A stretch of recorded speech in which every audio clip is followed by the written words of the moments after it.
I never know exactly how many breaths to take before the camera stream connects with the live places where it's being shown.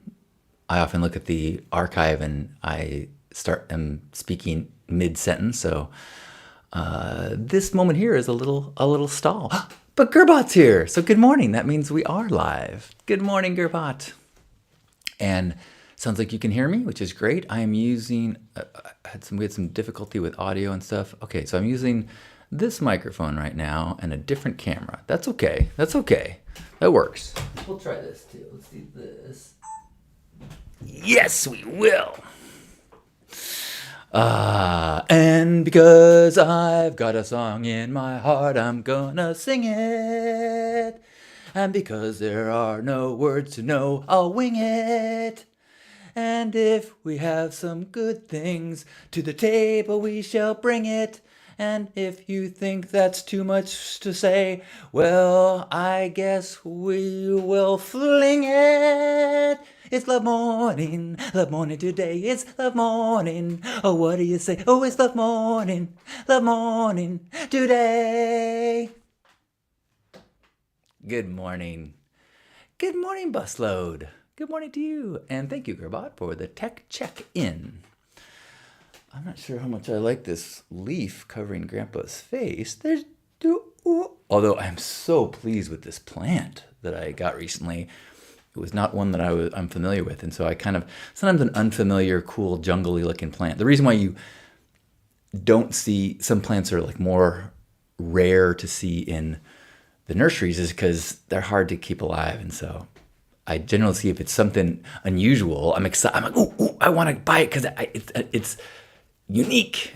But then there's a part of my brain that's like, you know why you don't see those often, right? But this one seems to be doing great. Okay, so you can stay exactly where you are. And maybe I'll just move it just slightly to keep Grandpa's space. No, other way. There we go. Yay, now we got Grandpa. Exactly, there are these beautiful heart leaves. Oh, and it's taller than, it just keeps growing. Good morning, Tara. Good morning to you. Anybody have anything that they are feeling grateful for that they would like to share? Boy, I just fell into a good mood as soon as I got to spend a moment here with you. I started the day kind of catching up on some current event stuff, some Los Angeles news, and feeling a little challenged. My peace was disturbed, I'll say. Good morning, Steve. Good morning.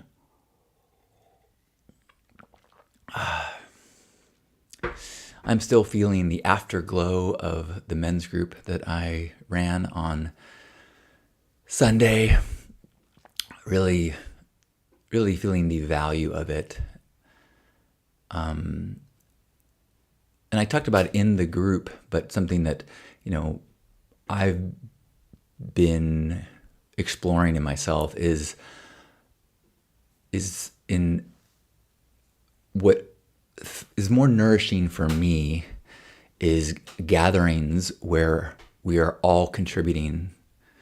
We are all teachers and students, as opposed to a class that I'm the teacher and others are the student. I enjoy that as well, but I think it's my growth is more facilitated by being receptive and recognizing other people's genius as well as just sharing my own. Does that make sense? Anywho, I'm feeling super this morning. I'm excited to record a new Stay Sparked episode today with Betsy. If you are not a subscriber to Stay Sparked, the podcast, I really think you'd enjoy it. If you're here, I think you would enjoy it. We start every broadcast with sharing gratitude and then some topic about how to stay sparked in the modern world. Busload says, Grateful that we should have clear skies for the strawberry moon tonight. Lovely. Strawberry moon, for some reason, it sounds like a Boone's Farm wine flavor. Sounds like something I would have got drunk on in high school. And Busload's saying, if you get a chance, look out for the moon. Thanks for the heads up. It was not on my agenda, so I think I appreciate that. I think it's so important to consciously continue to refocus on the majesty and miracles of the natural world, whether that be the birds that are right outside my window right now, or a new leaf on a tree or a plant in the home, or the moon. You know, the intensity of entertainment available to us through screens is hard to pull away from. It's counter to our biology to pull away from something so intense. In the same way, it's counter to our biology to not eat the entire cake. But a healthy life means you gotta eat just one piece of cake, and you gotta just be on the screen for an hour a day. Of course, you don't even need cake or screens, but if you're gonna do it, you gotta watch your diet. Keep this mind and body that has evolved for so many generations is ill-equipped to deal with all the suffering in the world at all times. It's ill-equipped to deal with all the calories in the world at all times. Hello, Sam. Good morning. Sam, I worry about how invested you are in our gratitude circle, but I appreciate you sharing.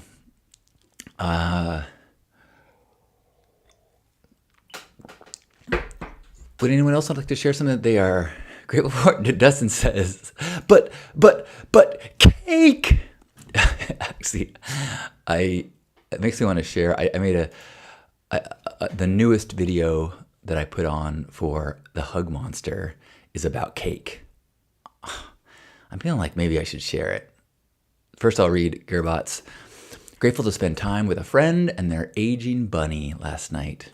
Time is getting short for the real Lou Burticus, but grateful for the time we have left with him. And Bunny is not it's an actual bunny. That's, if I'm remembering correctly. Oh, well, I'm glad you get to spend time with a little furry family member. If this is easy, then I'm going to do a little cake celebration on behalf of it's just 1 minute where Annika sent a video unsolicited to Hug Monster, who she calls Love Monster, and I think we'll all understand. Hi, Love Monster. I love chocolate cake as much as you love syrup. Wait a minute. Are you for real with this chocolate cake thing?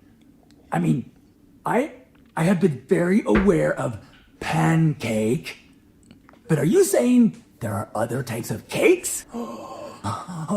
And this chocolate cake? You think it's better than syrup? Okay. Maybe we should tell the world that this exists. We should let people know that there is chocolate cake in the world. How wait. Maybe we should keep it a secret. Just for us. Can you put syrup on chocolate cake? Oh my goodness, I'm so excited. Thank you for telling me about this cake. I love you.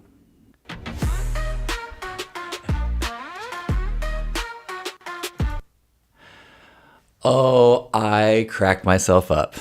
So hopefully we're all on the same page as far as cake. What else are you grateful for? I am grateful for this gorgeous home that I'm living in. I'm grateful for this time of year in San Diego. Some people get frustrated by June gloom, but I love the overcast. It's not cold, it's not hot, it's just not too sunny. I don't feel like I'm sweating too much. My skin isn't fearful of being outside. Love it.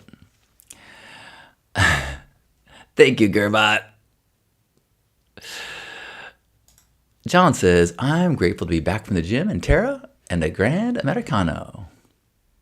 You know what, John? I think that you are a Grand Americano. I mean, you're a Grand American. And I appreciate that you are appreciating your beverage. Love you, John. Love you, Tara. Thank you for being a part of my day and our day and adding to this gathering. I'm grateful that Lisa got me some coffee. I bought some coffee at grocery outlet that I was so excited about, and it was ground too fine. So it clogged the paper filter, it clogged the metal filter. It just wouldn't, it didn't work. And so, and Lisa got me some other ground coffee that would work. So I'm grateful that she's looking out for me, and grateful for this partnership that I've really never been in, this gifting mentality partnership where I just love the opportunities to help her out, and she seems to really love opportunities to help me out. It's really wonderful. Mike says, grateful for a good night's sleep in my own bed last night after a long time away. Wonderful to hear that you are home safe. And so nice that I got to see you during your travels. I hope you don't mind me sharing, but Michael was a part of the men's group this weekend, and it was in between two meditation retreats that he was doing. So in the men's group, he got to wear a special badge that said, I am the most spiritual. And so if we had anything to say, he could ring a bell and say, I am the authority. I have been meditating more than any of you.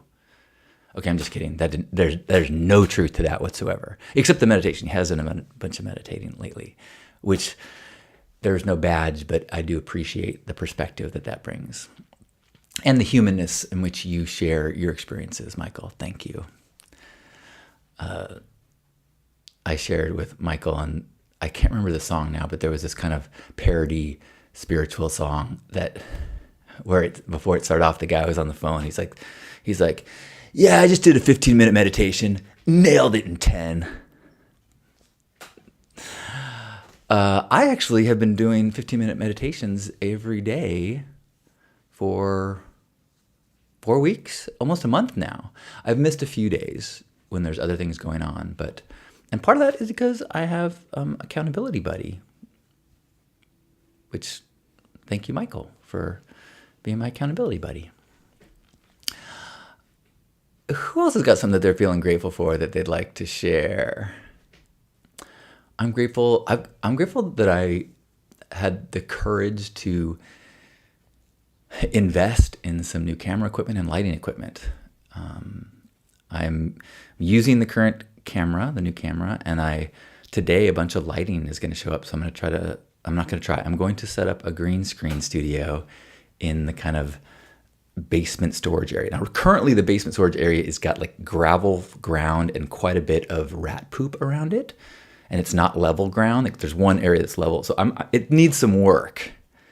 And I need to either borrow or buy a big ladder and probably get some professional help so I don't hurt myself. Because I'm trying to do it right and professionally. Most of my life, I've just done good enough. And so if I see like, this is the light you should use, and I go, oh, there's a cheaper version that seems like it'd be almost as good, or I think I've got something that would work. And so this time I watched some videos, and I really try to say, okay, what would it cost to do this right? So that like, what if I treated this like it was my job? Because it kind of is my job. So we'll see. So I'm grateful to be on this path and have this momentum. And so feel free to ask me, hey, how's the studio going? Or say, hey, the video looks great today. Or I checked out or the audio doesn't sound so good. And like, in fact, let me do a little test here. I'm on one audio. I'm using this mic right here. And then if I go like,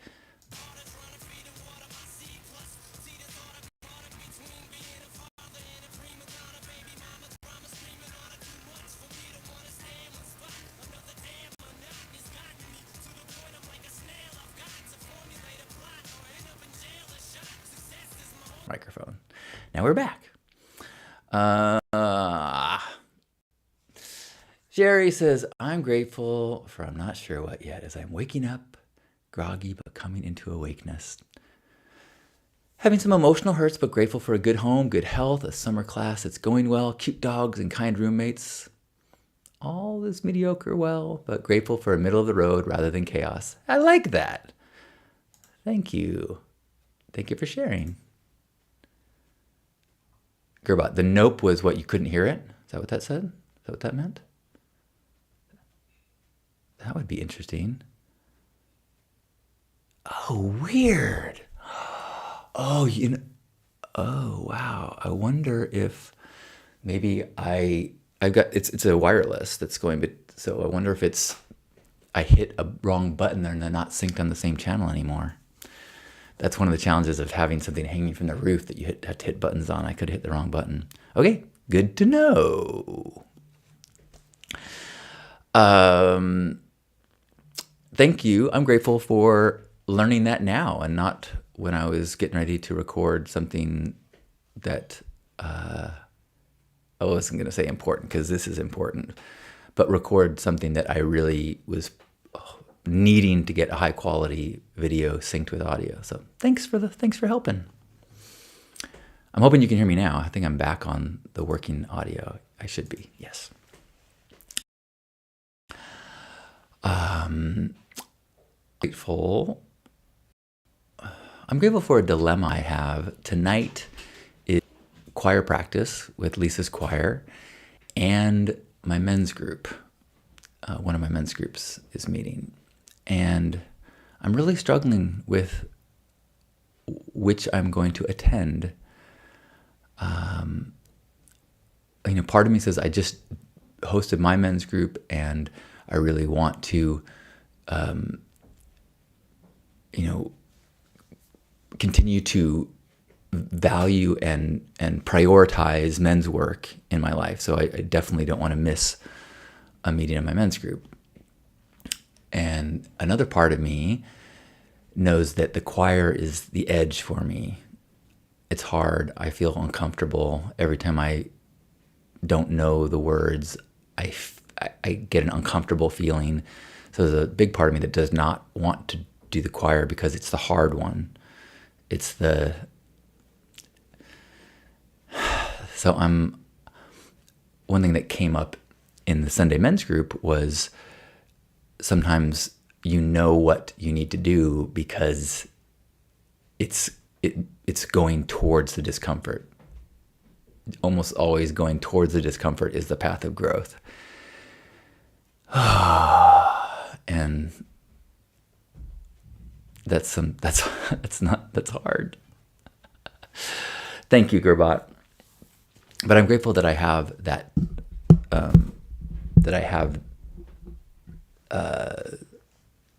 choice, that these are both good options, and that I have the luxury of trying to figure out which activity best suits my spiritual personal growth. Good morning, Andrew. Thanks for letting me know about the music. How weird. Andrew's grateful every morning that I have shelter, food, and clean water.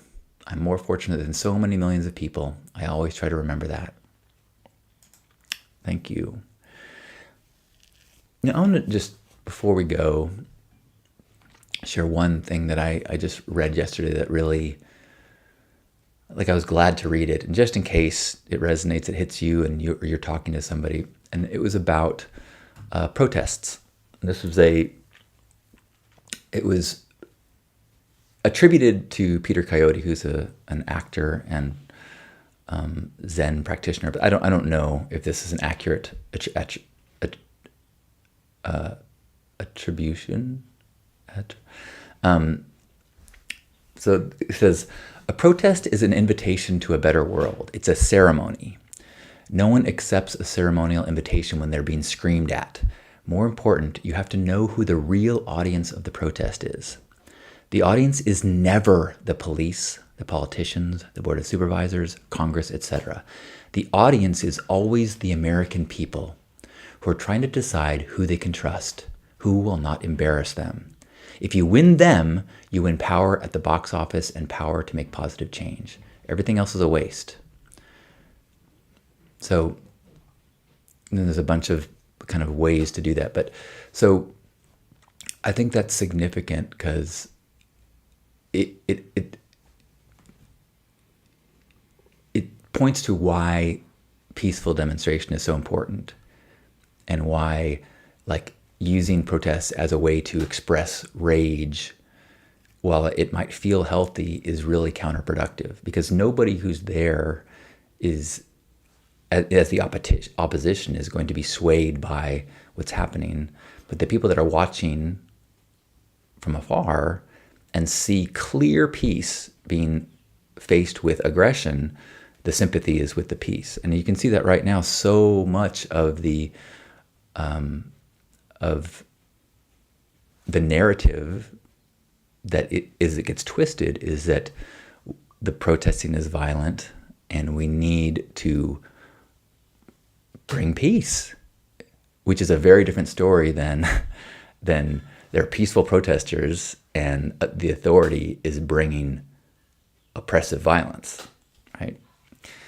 So I don't know, that little reframe I think can be very helpful. And maybe if you are headed to protest or are going to be a part of any protest, look up some of the directives that, such as if any violence breaks out, sit down,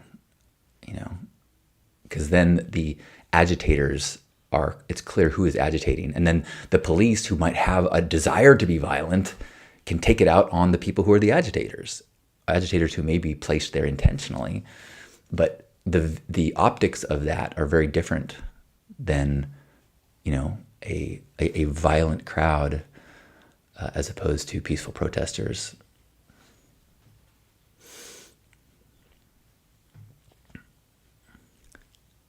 Grvat says about choir, the plot of a bad dream, not knowing the words. That's how I feel. I guess I got a few hours to practice if I go. Grvat says 100%. The audience is never the cops. When I see people trying to engage with them, I roll my eyes. Yeah, it's. I mean, I totally understand the mentality and the frustration. That's why I think it's so good to understand the objectives and the audience. And, there's a feeling that, protests don't do anything. The danger is it can be actually harmful if a protest becomes a demonstration or an example or evidence of chaos. Then it becomes, the argument in favor of authoritarianism and reduction of freedoms.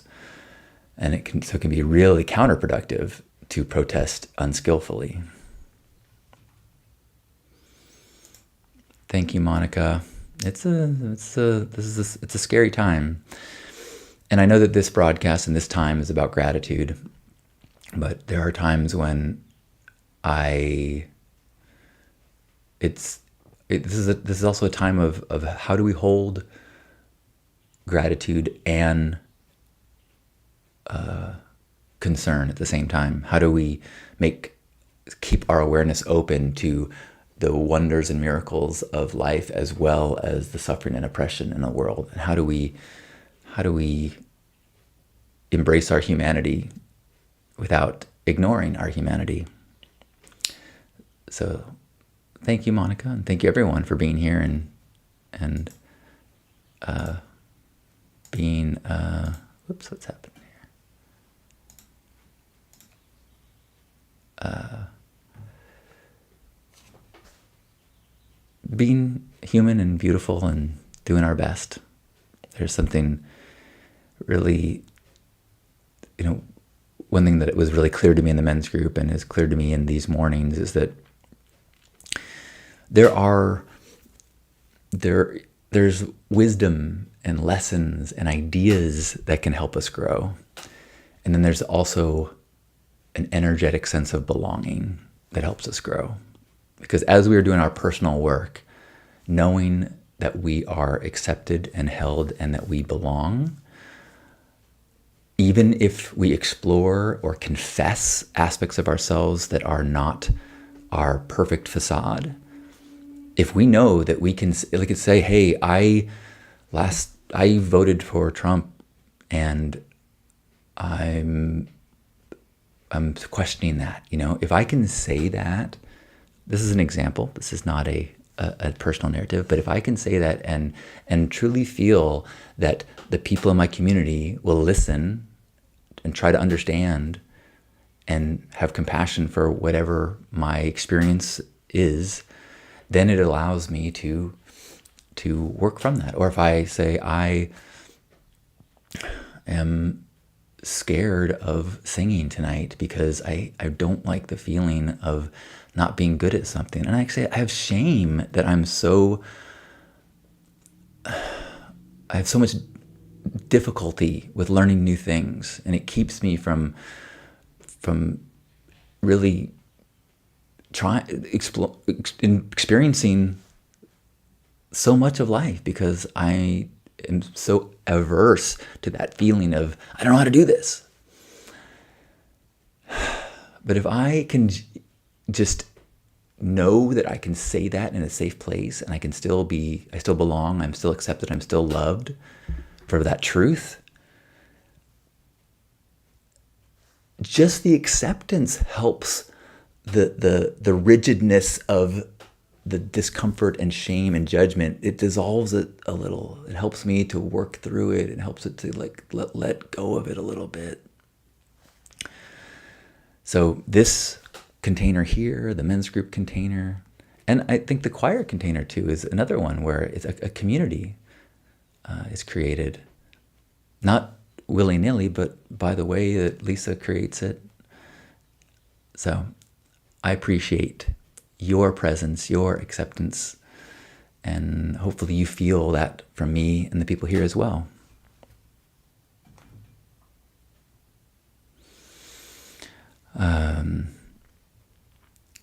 Perhaps Monica, there's a lot of if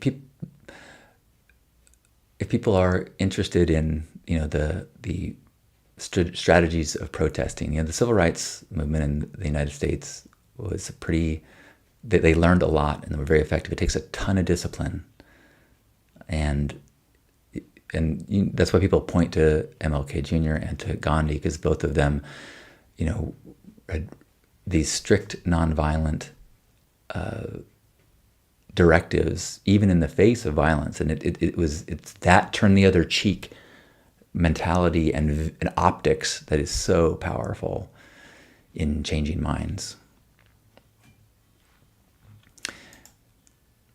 Sherry says, accepted, held, belong. That's what I've been suffering from. Lack of nonetheless. Nonetheless, I still feel gratitude for my self-love and personal integrity. Grateful for Love Morning. It helps. I'm glad you're here, Sherry. And good morning, High Noon. High Noon says, grateful for hearing this conversation these last 30 minutes. I'm so glad to have this time together, and to know even in a scary world that we're not alone. Thank you for being part of my tribe, part of this love ambassador recognition in one another. And with that, I'm going to ask everyone if you'll take a moment and join with me. Give yourself a big ol' squeeze. Feel yourself holding me and everyone here in this moment. And feel us holding you, letting the physical dissolve, and just we are joined in this hug of intention, hug of recognition. This let yourself feel belonging a little bit. This that there are people out there, that you are one of those people that really values authenticity. Truth is more beautiful than anything else, and that we so appreciate and value the revealing of truth in one another. We so wish for the best for one another. We so want the healing and the open hearts of everyone.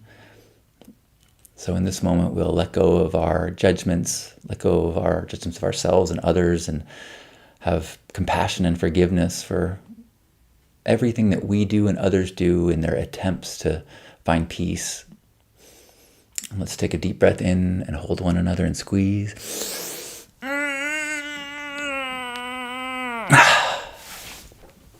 On behalf of Grandpa Caleb and all of us here, thanks for being here for this Hug Nation Love Morning. I love you.